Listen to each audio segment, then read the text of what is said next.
Papa, moi, je sais plus comment vous aider. Là, vous rentrez dans une période où maman, elle sait plus où donner de la tête. Toi, t'as eu quand même un accident vasculaire. C'était grave et pour vous deux, c'est de pire en pire. Et par rapport aux inquiétudes que j'avais avec maman, et elle m'a parlé d'une résidence où vous pouvez avoir vos affaires, c'est des appartements.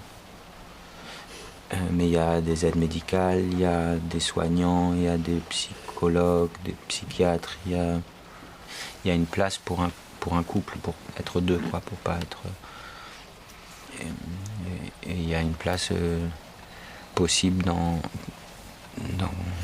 sous deux mois ou quelque chose. Enfin, ça pourrait être... C'est rare d'avoir des places à deux en couple. Mais moi, je ne veux pas. Je ne veux pas laisser cette maison où nous avons passé toute notre vie, qui contient tout notre passé, des objets qui nous rappellent notre vie, la mienne et la sienne, notre travail, les livres, nos livres, toutes ces choses qui appartiennent à notre vie. C'est impossible de laisser cette maison. Mais vous pouvez emmener les choses. Amener centaines de livres et des journaux et des magazines. Impossible, c'est impossible. La plupart, on doit les jeter. Moi, je ne jette pas mon passé. Now we come to a period that I call the battle for identity. Lies my grandma told me. Yeah, superstitious devices. Lies my grandma told me. What? Urban mythological rules. Bubble mice, yeah. Salut les kids et bienvenue dans En attendant Godard, saison 14, épisode 32. Cette semaine, émission Accepter la mort, l'échappatoire et l'espoir pour les naïfs. Il y a un monde moins beau que le cinéma, la peste brune est installée. On va évidemment tenir la ligne et nos positions. France maquille le quotidien, un jeu truqué où l'on perd, terreur, meurtre à chaque instant, la fragilité, liberté. Eh oui, vous êtes bien dans En attendant Godard, l'émission de cinéma qui est mieux que les autres. Et donc, vous l'aurez peut-être compris via cette citation du groupe Métal Urbain, nous allons parler d'un joyeux programme ce soir. Donc, nous allons commencer par le documentaire Que m'est-il permis d'espérer, réalisé par Vincent Gaulier et Raphaël Girardot. Puis nous parlerons de Vortex, dernier film de Gaspard Noé, dans ce monde où le Front National fait 42% aux élections et tout le monde semble s'en réjouir. Donc nous sommes tous de très bonne humeur ici autour de cette table, car il y a évidemment la fine fleur de la critique du Grand Ouest à ma gauche. Toujours à ma gauche, il y a carrément Fleuret. Bonsoir Thibaut. Salut Thomas, salut à tous. Il y a aussi le docteur Erwan. Bonsoir docteur. Bonsoir. À la mise en son de cette émission, il y a bien évidemment Valentin. Bonsoir Valentin. Bonsoir.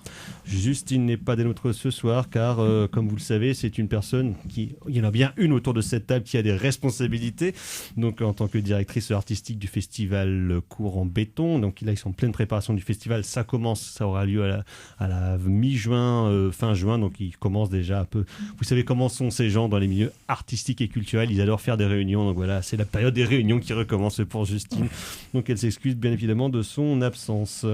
Avant de passer à la section critique de cette émission, nous allons passer aux agendas.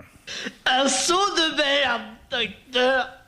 Il m'a jeté un seau de merde en pleine figure. Et oui, car malgré tout, la culture continue de vivre pour quelques moments encore. On ne sait pas encore évidemment à quelle sauce va être bouffée, mais ne vous inquiétez pas. Grâce à nos ministres, l'industrie du cinéma et l'industrie culturelle de manière générale va bien finir par s'effondrer, en tout cas ils y travaillent, mais donc néanmoins pour vous remettre de ces dernières élections qui nous ont tous réjouis autour de cette table, hein, bien évidemment après un fabuleux premier tour. Quoi les élections. Il y a eu des élections. Oui. Vous savez, ça arrive parfois de temps en temps dans ce pays. Il y a des gens en costume qui s'agitent. Et Rachida Dati à la télé. Hein, oui. Ah oui, c'est pour ça. Oui. Je me disais, c'est pour ça c'est que le principal intérêt des élections, c'est de revoir Rachida qui raconte n'importe quoi. Mais donc, le 1er mai, donc, c'est non seulement le jour de la fête des travailleurs et des travailleuses, mais donc ce sera aussi la prochaine séance des films du dimanche soir à 20h15 à l'Arvor avec nos camarades du Cinéma est mort. Nous aurons le plaisir de vous proposer les galettes de Pont-Aven de Joël Seria, qui sera précédé à 18h30 d'un pot anniversaire, on va dire, un peu avant la séance, donc avec les deux équipes, parce que donc, eux, ils fêtent leur 16e année d'existence et nous avons bientôt 15 ans à la rentrée prochaine, donc c'est bientôt le brevet des collèges, les enfants, il va falloir un peu bûcher. Il va falloir un peu bosser. Il y a de la trigo à revoir. Ouais. Donc si on veut passer dans la classe supérieure, donc voilà, il y aura notamment normalement un petit apéro à 18h30 sur la terrasse de l'Arvor auquel vous pourrez accéder via votre ticket de cinéma. Donc avant de voir ou revoir les galettes de Pont-Aven de Joël Seria. C'est tout. Vous pouvez amener des galettes aussi pendant le film. Oui. Vous avez le droit d'amener des galettes pour manger pendant le film. Exactement, si vous voulez en mettre partout. Ou des culs. Voilà. Vous avez le droit aussi d'amener des culs. Si vous avez un cul par chez vous. Si vous voulez ramener votre propre cul. Voilà, votre propre cul ou celui de votre conjoint, de votre conjointe, ils sont les bienvenus. N'hésitez pas, nous sommes encore en démocratie. Donc voilà, c'est la seule chose pour l'agenda local, parce qu'il se passe vraiment pas grand-chose quand même. Il y a beaucoup de concerts là, il y en a beaucoup trop d'ailleurs. Hein. C'est un peu la folie, mais en termes de cinéma, c'est un peu tranquillo, hein, comme on le disait il y a 2 semaines, hein, c'est le fameux ventre mou de l'époque cinéma, puisque dans un mois commence le festival de Cannes.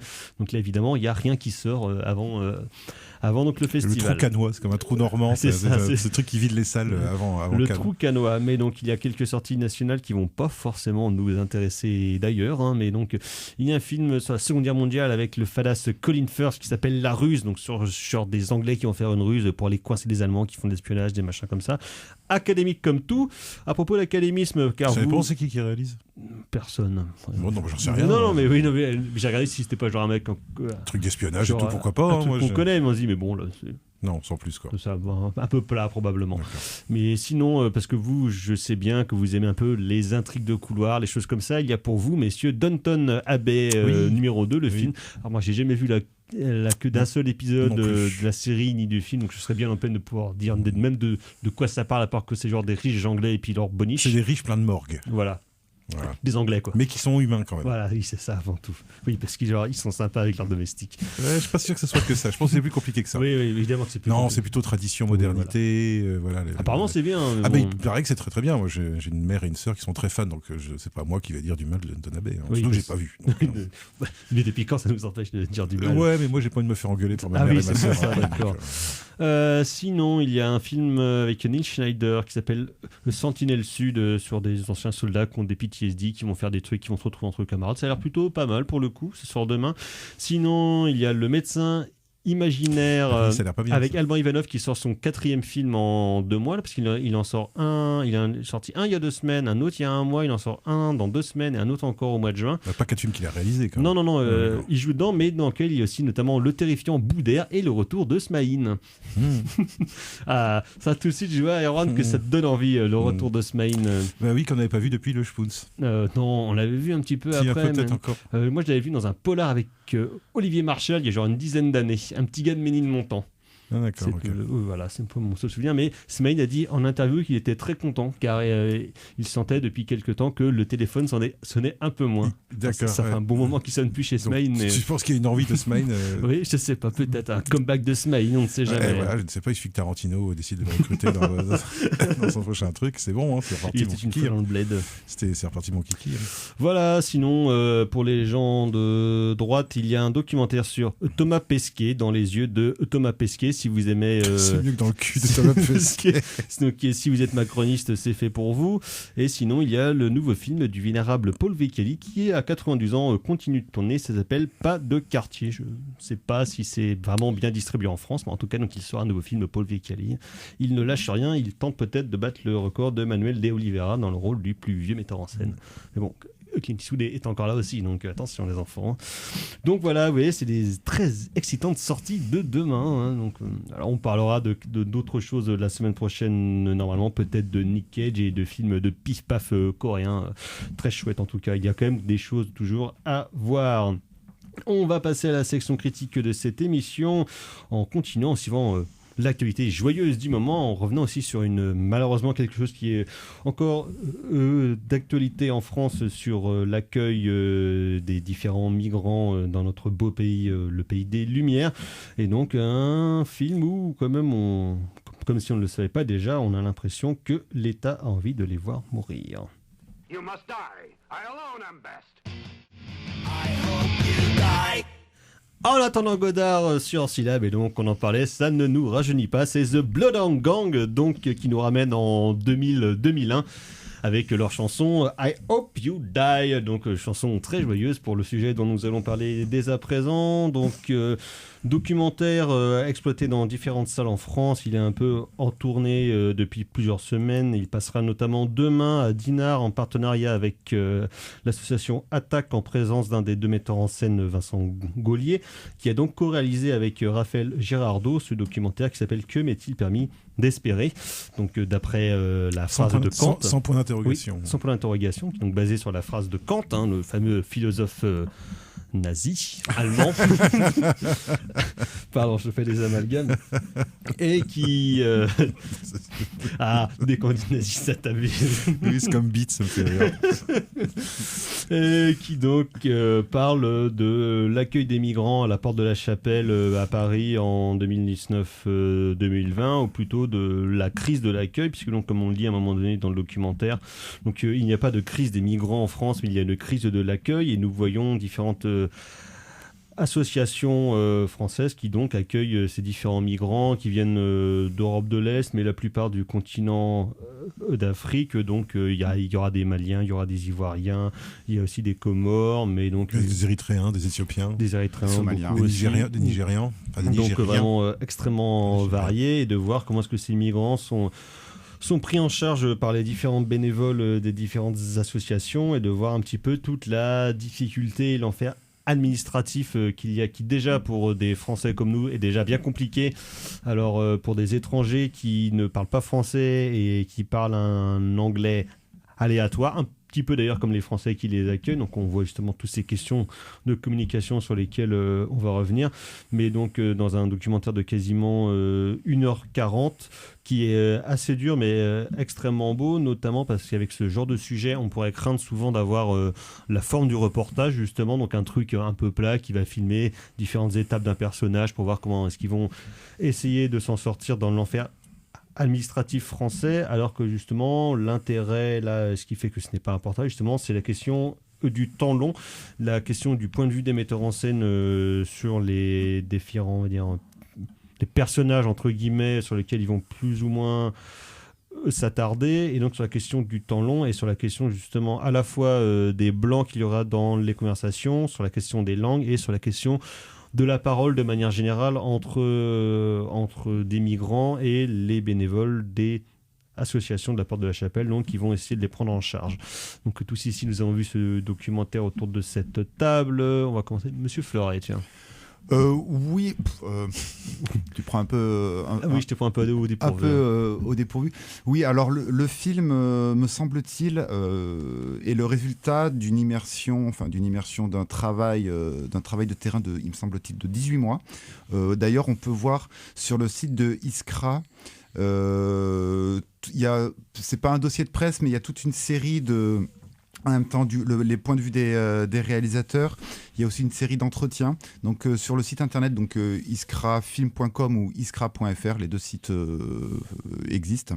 En fait, on peut compléter notre visionnage du film par la lecture de quelques textes. De bonus écrits entre guillemets, effectivement, qui sont un peu comme un dossier de presse, mais donc il y a les propos des metteurs en scène, toute une remise en contexte aussi des différentes assos qui accueillent les migrants, qui accueillaient les migrants à Porte de la Chapelle, puisqu'ils ont évidemment été expulsés depuis. Oui, bien sûr.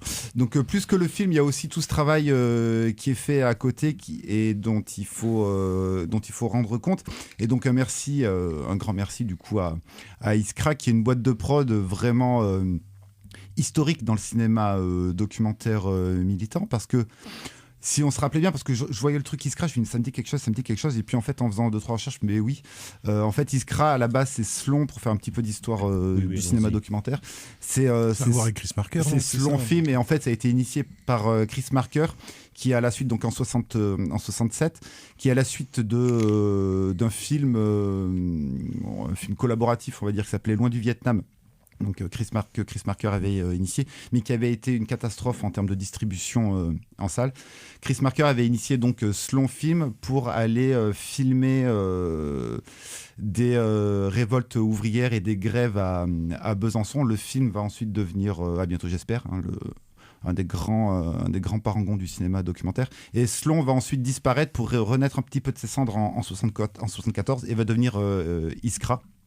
Donc voilà, c'est une boîte de production très ancrée dans le cinéma militant qui a un français. héritage quand même, qui est vraiment issu c'est un des poids lourds d'une du cinéma tradition du cinéma documentaire et du cinéma militant, et ici, surtout des questions qui soient d'ordre social ou bien sociétal, politique. C'était beaucoup la question du cinéma ouvrier à l'époque. Ça donnait des caméras aux ouvriers. Oui, voilà. Et puis par la suite, vu que À bientôt j'espère n'avait pas plu aux ouvriers parce que vision trop romantisée de Chris Marker, ils avaient filé les caméras et ça avait devenu les groupes Medvedkin. Mais du coup, le film, comme est-il permis d'espérer, en fait, rentre vraiment dans cette case du cinéma militant français. Et elle est d'autant plus forte que je trouve que le film, au-delà de rencontrer ces personnes qui sont en détresse, de travailler la question de la parole, la question du regard et du temps long, parce que les regards sont... on laisse le temps au regard de pénétrer le spectateur, et ça c'est extrêmement important en termes d'empathie et en termes en plus de compréhension humaine. Il me semble que le film travaille deux choses. La première chose, c'est vraiment cette introduction, ou du moins cette introduction.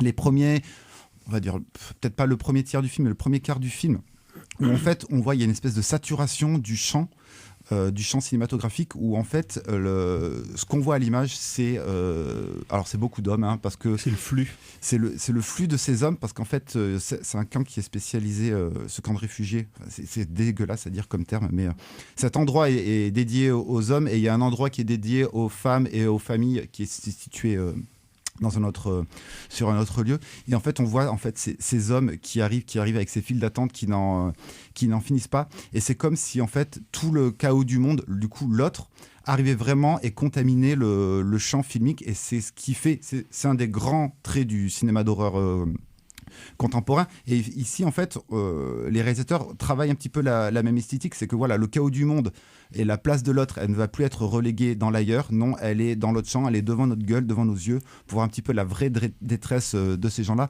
Et je trouve que ça, c'est admirable. En fait, qui déferle en fait avec les conséquences directes des guerres sur d'autres continents. Et ils ne sont pas relégués au hors-champ, et ça je trouve ça absolument admirable de voir ça, ce qui nous permet vraiment de ressentir une détresse quasi internationale et un véritable chaos du monde. Et puis petit à petit, les cinéastes vont suivre un petit peu deux, trois personnalités qui sont très marquantes, dont une, le DJ, je vais l'appeler le DJ, parce que son nom m'échappe, qui sont en plus des personnalités qui émeuvent le spectateur, et on va s'attacher petit à petit à suivre deux, trois individualités. Donc on bascule d'un état du monde extrêmement chaotique et général pour aller sur des trajectoires plus humaines, plus personnalisées, ce qui fait que le film se tient admirablement bien parce qu'il arrive à créer l'équilibre. Donc tu disais 1h37 de mémoire. Mais tu vois, mais justement en s'attachant à des personnalités, ça tombe pas non plus dans la complaisance de l'émotion, tu vois, où t'auras dit oh là là, les pauvres, ils fuient la guerre, c'est triste. Non. On va sortir les violons, il y a pas de. Non,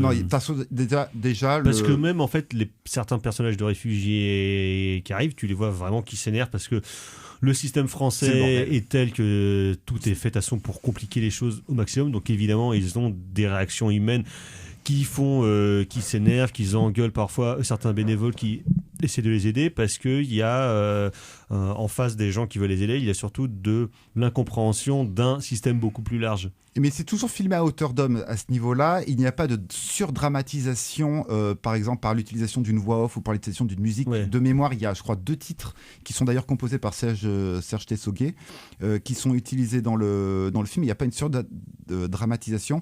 On est là avec des regards et avec des paroles d'hommes, filmés à hauteur d'homme, ce qui nous permet de rentrer dans une empathie et dans une compréhension un petit peu plus globale. Alors certes, il y a un carton introductif, il y a un carton final qui nous remet un petit peu en contexte l'histoire un petit peu de ce camp, mais enfin c'est même pas un camp, on dirait une espèce de tente géante. Ouais, c'est vraiment fait de briques et de broc. C'est un chapiteau collé à une salle des fêtes à moitié. Bravo aux bénévoles, mais voilà. Du coup, le film en ce sens-là est admirable parce qu'il nous permet en même temps de se questionner, en même temps de se questionner sur l'état du monde, en même temps d'être compréhensif vis-à-vis de situations qui sont extrêmement douloureuses, et ce qui fait que le film il est terrible, parce que c'est pas un feel-good movie du tout.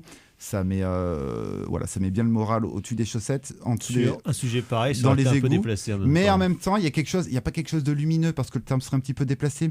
Mais il y a cette humanité qui ressort, qui fait qu'au final, voilà, on n'a pas de l'espoir, parce que finalement, que m'est-il permis d'espérer finalement, pas grand-chose. Mais voilà, il y a quelque chose de profondément humain qui se dégage de ce film-là, qui fait que il me semble que la volonté des réalisateurs est en ce sens-là pleinement atteinte.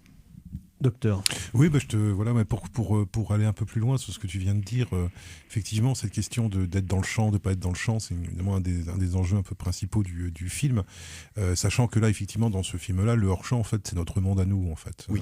Et il y a des moments, justement, où, et on voit bien à quoi ça sert, parce qu'il y a un moment où ils partent à la préfecture, dans la dernière partie du film, ils partent à la préfecture, et en fait, pendant tout le film, en fait, on a un petit peu le sentiment...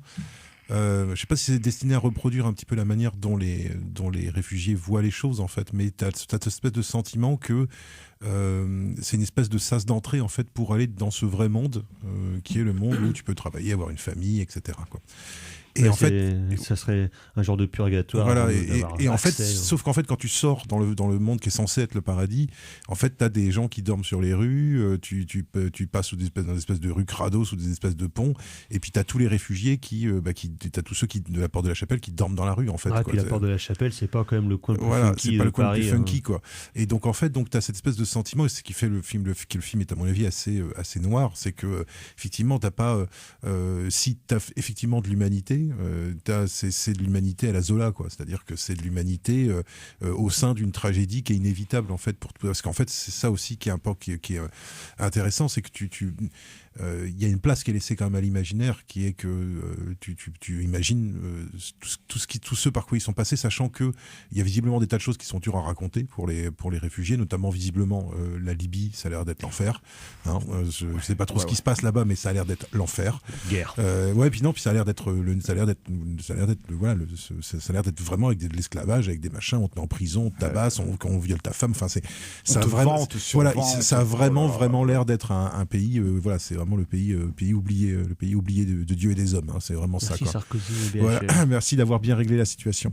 Et donc voilà, et c'est ça aussi qui me frappe, parce que moi c'est marrant, quand j'ai vu le film, ça a résonné avec un autre film un peu sur le même sujet que j'ai eu l'occasion de présenter au mois du documentaire, qui s'appelait Le Dernier Refuge, qui était un film qui était fait par un réalisateur malien dans un refuge, en fait, à Gao, en fait, et qui était une espèce d'étape, en fait, avant de traverser du désert et d'essayer de rejoindre l'Algérie pour ensuite partir par la Méditerranée.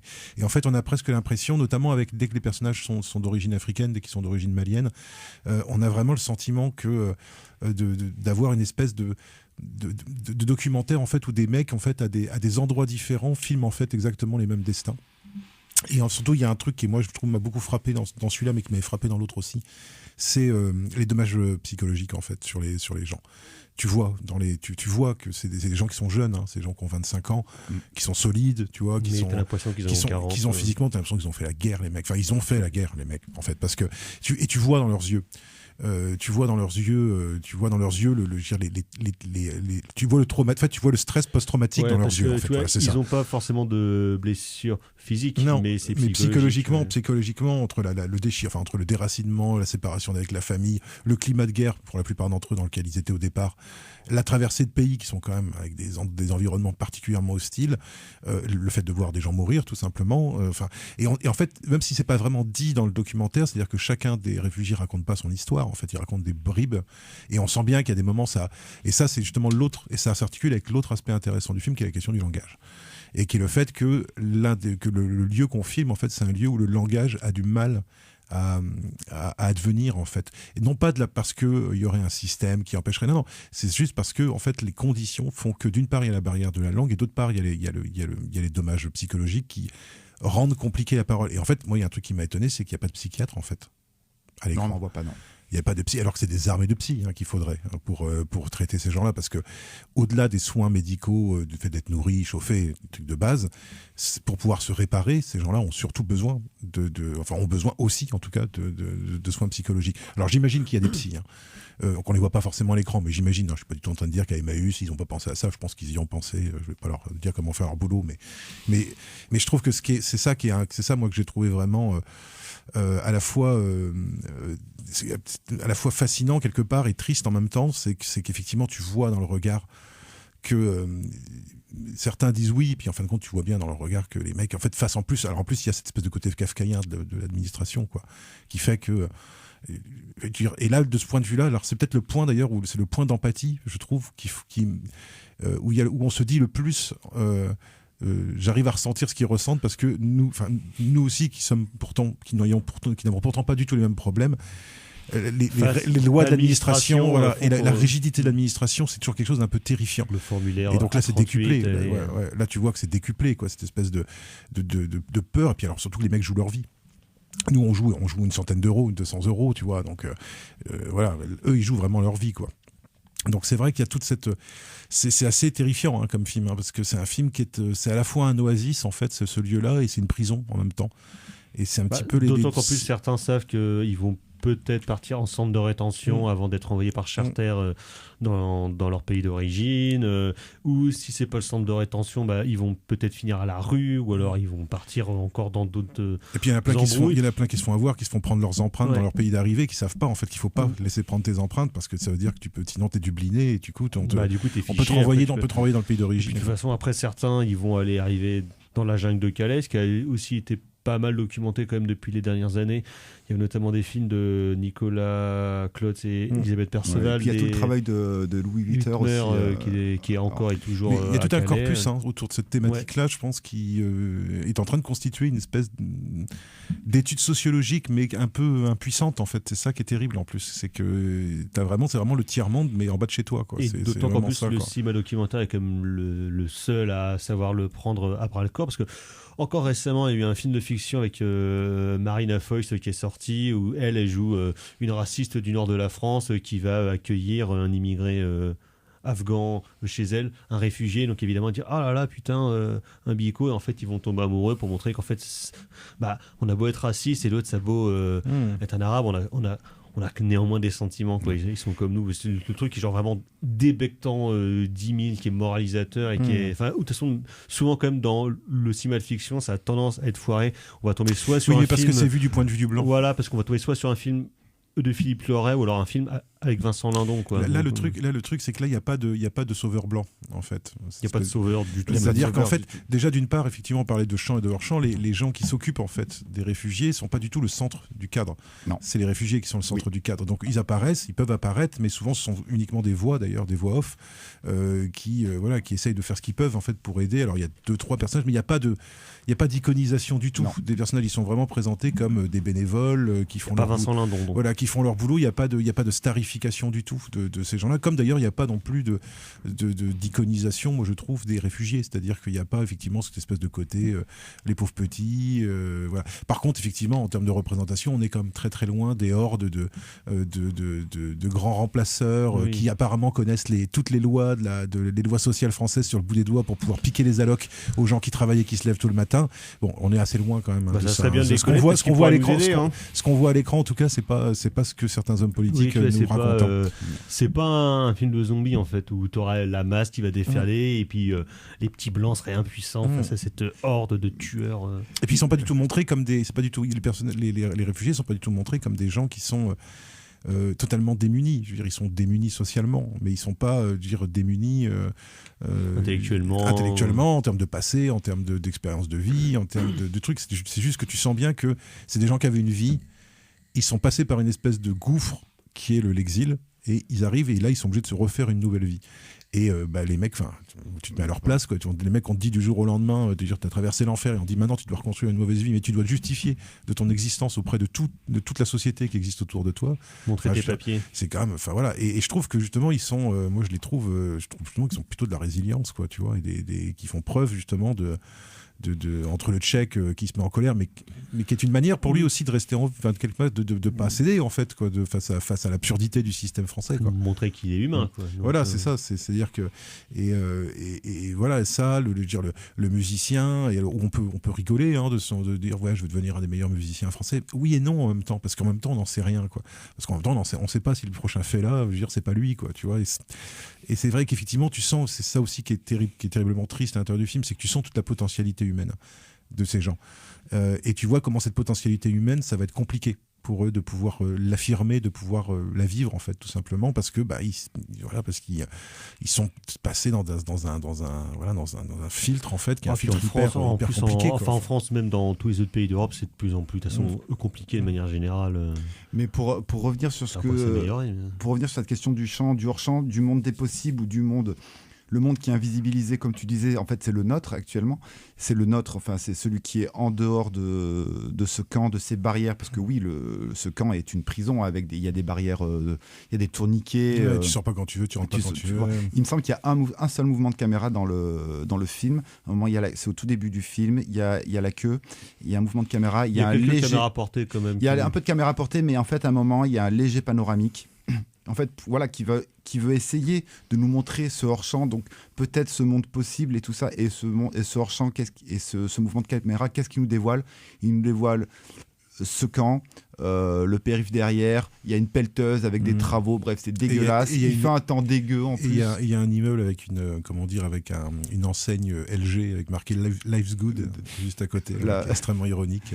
Et en fait, voilà, ce mouvement de caméra nous dévoile un hors-champ qui est, donc du coup, le hors-champ est totalement... un mouvement de caméra conscient, en fait. Je pense qu'il est conscient, oui. Un truc de point de vue, justement, à ce niveau-là, oui, parce qu'en fait, voilà, ces hommes-là sont totalement prisonniers d'un monde qui ne les accepte plus, en fait. Et ça, c'est absolument terrible. Alors, certes, ils ont des rêves, ils ont de la colère, ce qui les rend foncièrement humains, et c'est tout à fait normal. De la résistance. Ils ont de la résistance, de la résilience, en effet, mais en fait, le monde n'est plus pour eux. C'est ça qui est absolument terrible, mais voilà, avec franchement une économie de moyens qui est une petite économie cinématographique, voilà, on arrive à faire un film qui fait vraiment sens. Et puis voilà, dernière partie du film, là, quand ils sont à la préfecture, où là c'est même pas les 12 travaux d'art, c'est le couperet, quoi. Voilà, là on est vraiment sur personne n'a jamais envie d'aller à la préfecture. Ouais, non, mais c'est un vrai discours. Il y a un vrai discours sur l'administration française. Ouais, c'est dans les 12 travaux d'Astérix, là, c'est exactement ça, là. Le formulaire A38. Et puis voilà, et puis les mecs ont des papiers, et puis en fait leurs papiers ils valent rien. Ils ont des papiers, mais ils n'en ont pas. Les mecs de la préfecture savent pas lire dans les langues étrangères. Puis de toute façon, c'est des papiers qui sont pas valables en France. Ce qui fait qu'en fait et tu vois les mecs, ils s'accrochent à leur petit tas de papier, et ça aussi qui est terrible, quoi. Ils s'accrochent à leur petit tas de papier, persuadés que ça veut dire quelque chose, alors qu'en fait c'est un moyen de les trimballer d'un endroit à un autre. En fait, c'est un moyen presque totalitaire, en fait, de transformer en administration une gestion humaine qui est absolument déplorable sur le plan, c'est le principe de la bureaucratie social, quoi, tu vois. Telle qui a été mise en place par l'État, les compagnies, d'étouffer la barbarie, en fait. Mais tu vois, et là c'est stupide, mais par la paperasse, sans vouloir, voilà. Mais malheureusement, on peut pas ne pas y penser. Mais enfin, je veux dire, ça fait vachement penser au système administratif nazi, c'est-à-dire que tu mélanges les sigles, tu multiplies les sigles, tu multiplies les paperasses, les machins tamponnés, il faut un tampon de ci, il faut un tampon de ci, il faut un tampon de ça. Et dans les espaces totalitaires, le meilleur moyen d'étouffer la barbarie évidente d'un système, c'est de le transformer en quelque chose d'administratif. Et c'est de le transformer en quelque chose qui soit voilà, que tu peux rationaliser avec des papiers. Et en fait, c'est ce que dit tamponné, c'est pas de la violence. C'est ce que dit Brasil. En fait, c'est stupide, hein, mais c'est une version live de Brasil de Terry Gilliam. Enfin, je veux dire, Brasil de Terry Gilliam, c'est un film qui, de ce point de vue-là, est un film qui, à mon avis, est hyper actuel et hyper contemporain sur le rapport entre le totalitarisme et l'administration. l'administration. Comment est-ce qu'une administration pléthorique est souvent la couverture en fait d'entreprises totalitaires qui peuvent se mêler à des entreprises qui sont pas totalitaires, hein, mais d'entreprises totalitaires et qui sont vouées en fait et où on fait croire aux gens, et c'est là la vraie saloperie, je trouve, c'est on fait croire aux gens que parce qu'on t'a donné ton petit papier, tu as le droit t'as le droit de rien du tout en fait, quoi. Et c'est ça qui est là l'hypocrisie du truc. Et c'est à la fois une manière pour l'administration et pour notre monde à nous de déculpabiliser tout simplement, ou de pas culpabiliser, et c'est un moyen aussi de domestiquer finalement les gens, c'est-à-dire en leur disant on va vous donner des papiers, faites-nous confiance, puis à la fin c'est les mecs d'Emmaüs et les mecs ils ont plus confiance, quoi. Donc c'est terrible en plus pour les bénévoles d'Emmaüs parce qu'eux ils arrivent en bout de course et ils font preuve d'une humanité, mais en face d'eux ils ont des gens qui ont été tellement confrontés au manque d'humanité que ils ont beaucoup de mal à avoir confiance dans les autres, ce qui explique aussi les réactions de colère, les réactions de méfiance, quoi. Et c'est un peu c'est un film qui est pas larmoyant, par contre c'est un film qui est assez tragique, quoi. Donc voilà, c'était Que m'est-il permis d'espérer de Vincent Gaulier et Raphaël Girardot, un très beau et très dur, donc effectivement documentaire qui est actuellement tourné dans quelques salles en France, et je vous le redis, il passe demain à Dinard en partenariat avec Attaque, en présence d'un des deux metteurs en scène. On va continuer dans le fun, la joie et la bonne humeur avec le dernier film de Gaspard Noé, Vortex, et on va aller voir tout de suite notre ami La Rose.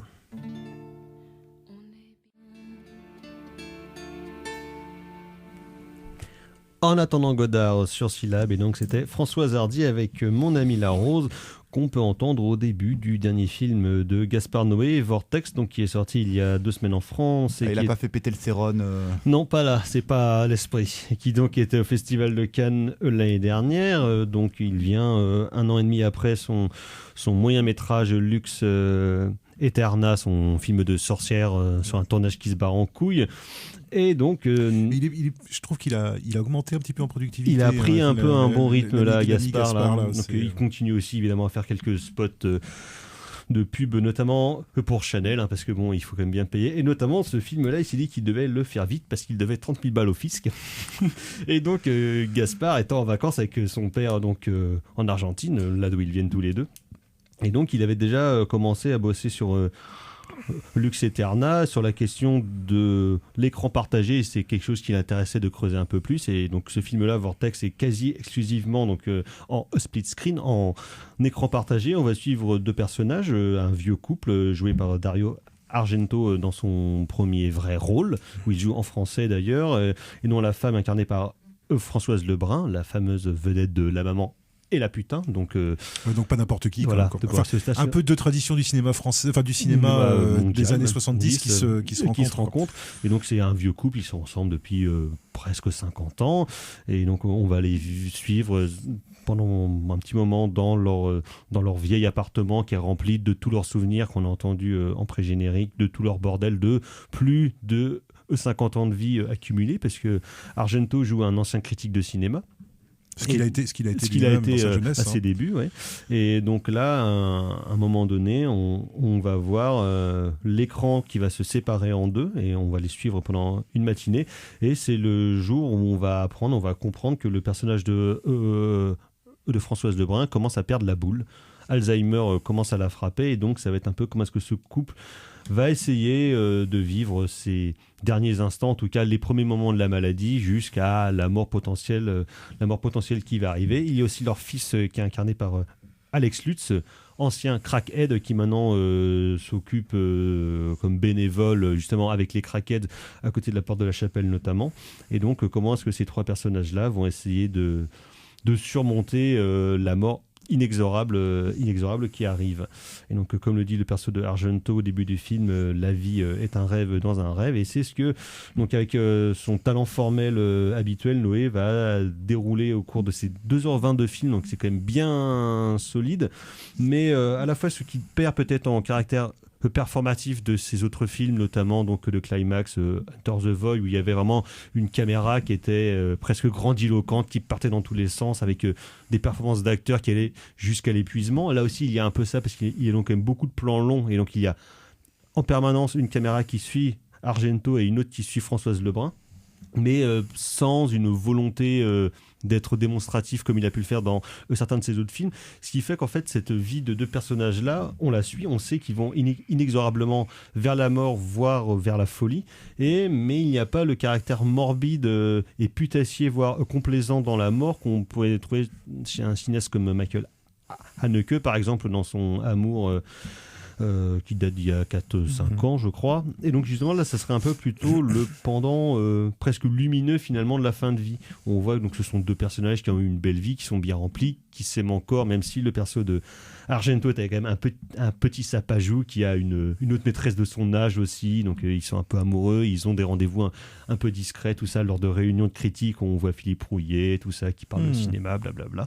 Mais donc, il y a vraiment tout ce caractère, ce côté très doux, ce côté très délicat qui se déroule, même si, comme toujours chez Gaspard Noé, le romanesque n'est pas quelque chose qui l'intéresse, puisque le film est pas entièrement, mais en grande partie improvisé, en tout cas en termes de dialogue, pas forcément, pas du tout en termes de décor ou en termes de démonstration de travail de la caméra, mais donc il avait un canevas de base pour chacune de ces scènes, quelques bouts de dialogue évidemment qu'il avait travaillé plusieurs fois en répétition avec ses trois comédiens principaux, mais il va dérouler justement comme ça, un peu tranquillement, donc ce qui donne évidemment finalement, comme dans la vie, parfois quelques moments de flottement, quelques moments un peu mous, un peu relâchés, mais qui sont souvent rehaussés par quelques accidents du quotidien qui sont dus à la maladie du perso de Lebrun. Il y a notamment une fois, elle va oublier d'éteindre le gaz, donc évidemment ça va mettre en panique Argento qui quelques années avant, son personnage a fait un accident vasculaire cérébral, donc il y a aussi ce spectre-là qui trône au-dessus de sa tête. Mais étonnamment, pas forcément étonnamment, mais Noé a quand même souvent eu dans ses films une propension un peu à la guignolade, à la provocation un petit peu juvénile, ce qui pour un garçon de plus de 50 ans, au bout d'un moment, est quand même pas très sérieux, Gaspard, hein, wesh.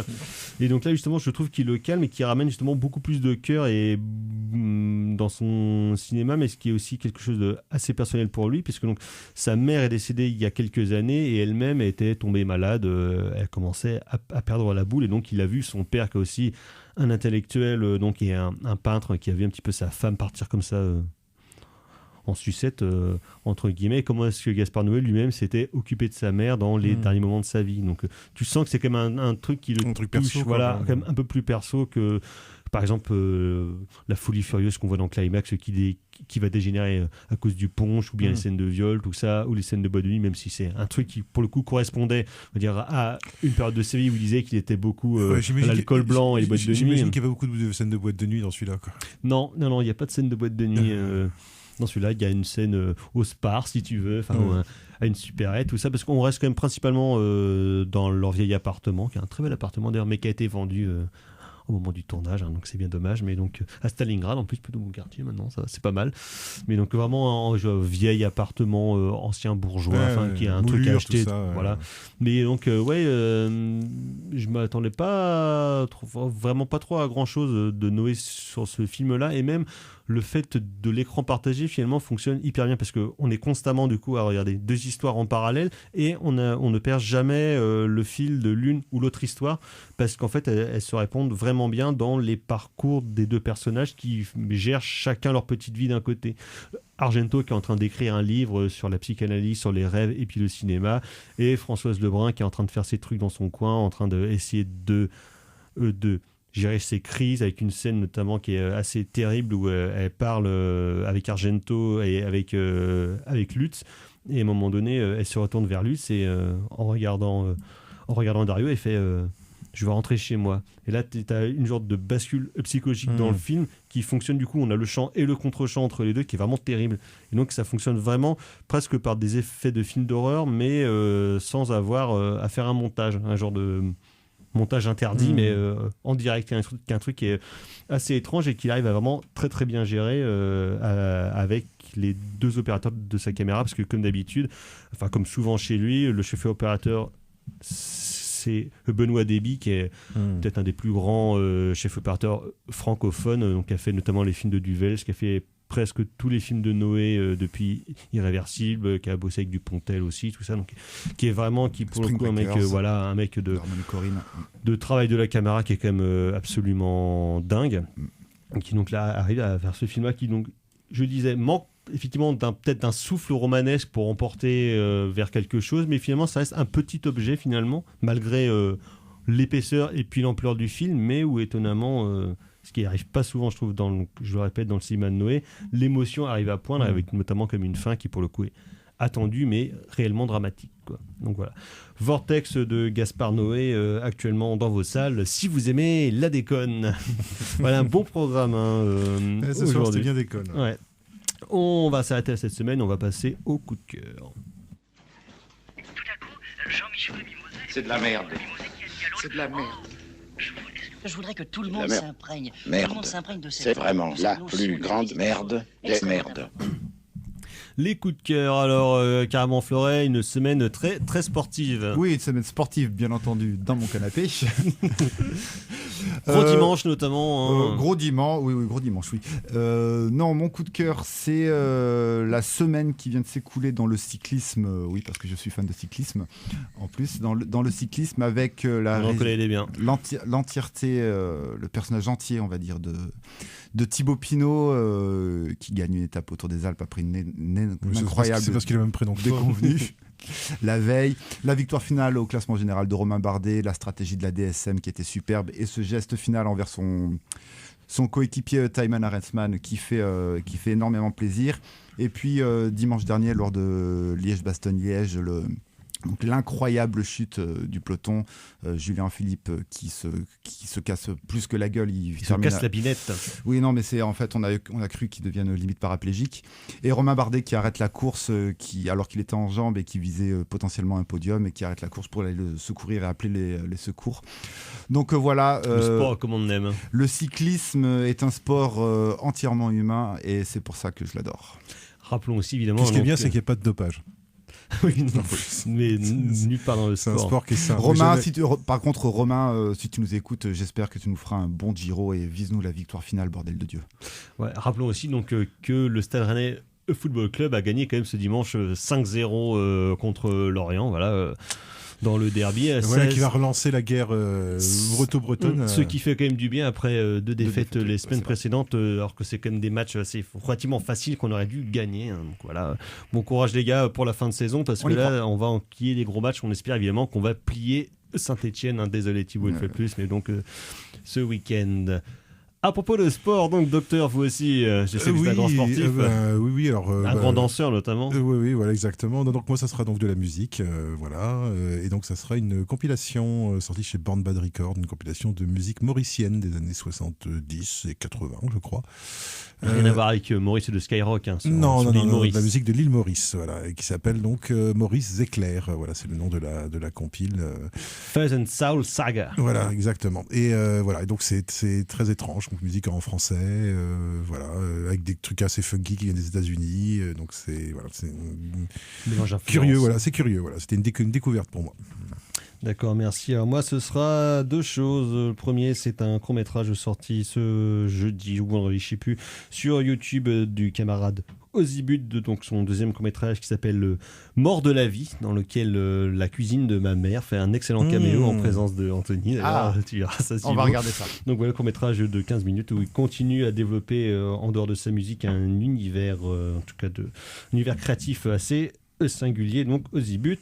Et sinon, dans un tout autre genre, c'est un documentaire musical de 1976 qui s'appelle Chulas Fronteras, donc de Les Black et Chris Strachwitz, donc qui nous parle de la musique Tex-Mex, donc entre la frontière entre le Texas et puis le Mexique, toute l'influence des deux pays. Donc pendant une heure, plein de musiciens absolument merveilleux, notamment le célébrissime Flaco Jiménez, merveilleux musicien. Et musicien à chapeau, je suppose. Oui, et moustache. Et moustache. Et chemise à carreaux. Pas forcément à carreaux, mais chemise quand même.